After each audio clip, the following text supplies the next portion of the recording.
Falënderimi dhe lavdërimi takon vetëm Allahut fuqiplot. Atë e falënderojmë dhe vetëm nga i falje dhe ndihmë kërkojmë.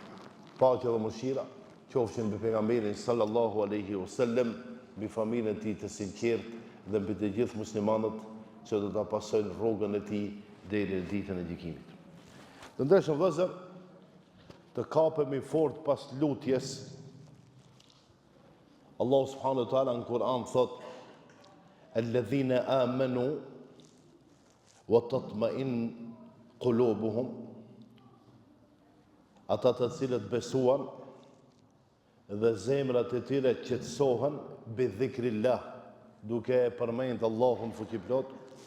Ela bi dhikrillahi tatma'innul qulub, a nuk është e vërtetë se me përmendjen e Allahut qetësohen zemrat?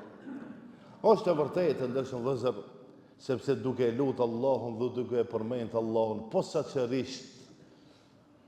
posaçërisht ta muaj tash që janë muaj të nxehtë. Edhe kemi nevojë të mbështetemi te Allahu subhanahu wa taala. Po do ta përmendi sot një lutje e shkurtë. Thotë Enes radhiyallahu anhu, të ka thonë Muhamedi sallallahu alaihi wasallam: elidhu bi ya dhal jalali wal ikram. Kapuni fort pas lutjes, o Zot i madhërisë edhe o Zot i nderit. Në gjuhën arabe kështu pak më shkurt, themi ya dhal jalali wal ikram. Lutje shumë e shkurt. Ya dhal jalali wal ikram. Të ndershëm vëllezër, çka kanë thënë dietarët për këtë lutje të shkurtë? Kështu kanë thënë: secili prej nesh duhet të qëndron vazhdimisht në këtë lutje, duhet me përsërit shpesh dhe mos e lini, por këmbgulni në këtë lutje. Ya dhal jalali wal ikram. Shumë e shkurtë, mirë po, domethënëse. Pejgamberi sallallahu alaihi wasallam, të ndershëm vëllezër, nuk na tha dhe nuk na mësoi ta themi vetëm një herë, por ta bëjmë pjesë e jetës sonë. Për shembull, ta themi në mëngjes dhe në mbrëmje.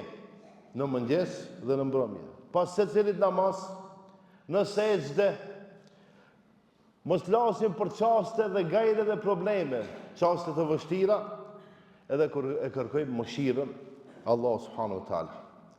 Të ndershëm vëllezër, sa më shumë të lidhur me Allahun, aq më shumë i afrohemi mëshirës të Allahu subhanahu wa taala, qetësisë dhe mbrojtjes nga Allahu subhanahu wa taala. Të ndershëm vëllezër, secila lutje e ka kuptimin e vet. Edhe kjo lutje e shkurt, ya dhal jalali wal ikram, dietarët e kanë shpjeguar dhe kanë thënë fjala el jalal, do të thonë Allahu subhanahu wa taala, Allahu fuqiplot ose subhanahu wa taala ka madhështi absolute. Allahu i madhëruar, Allahu i madh, nuk ka më të madh, nuk ka mbi Zotin. Ne i themi edhe mbretit madhëria e tij, ekscelenca e tij, ato fjalët, profesorit, ku e di, kryeministrit e kryetarit e generalit, themi madhëria juaj. Mirë po, kur ta përmendmi madhërinë e Allahut subhanahu wa taala, duhet të jesh i bindur se nuk ka mbi atë. Mbi secilin tjetër ka, ama mbi madhërinë e Allahut subhanahu wa taala nuk ka.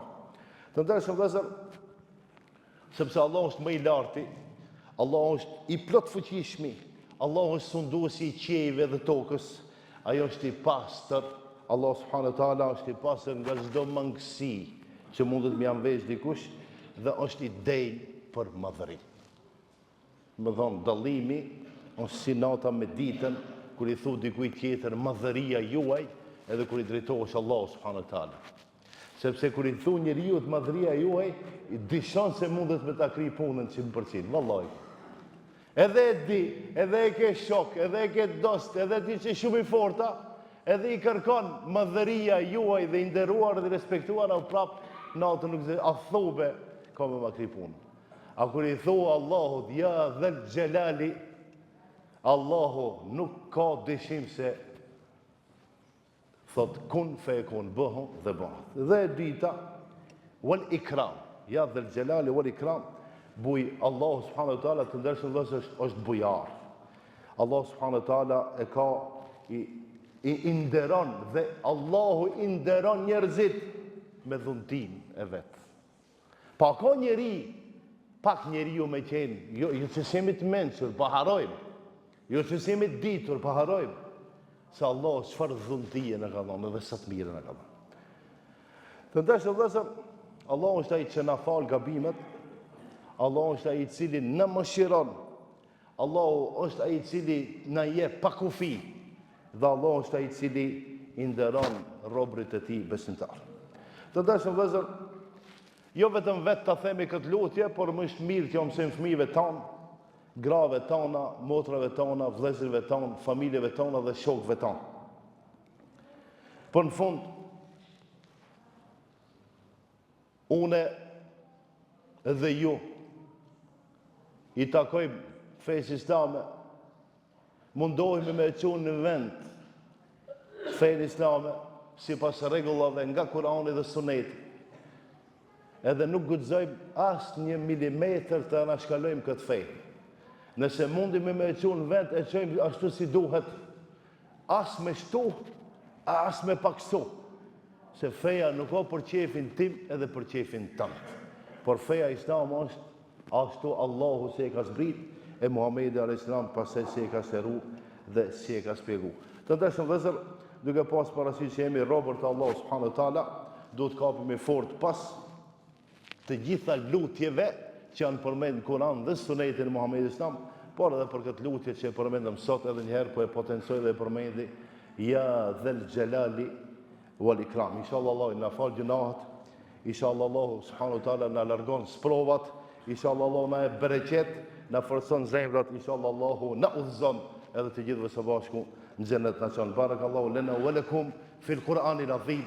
ونفعنا وإياكم من الذكر الحكيم واستغفر الله لي ولكم ولسائر المسلمين من كل ذنب واستغفروه إنه هو الغفور الرحيم.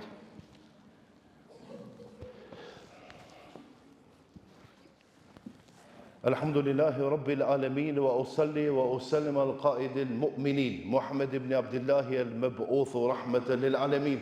اللهم صل على محمد وعلى آل محمد كما صليت على إبراهيم وعلى آل إبراهيم إنك حميد مجيد.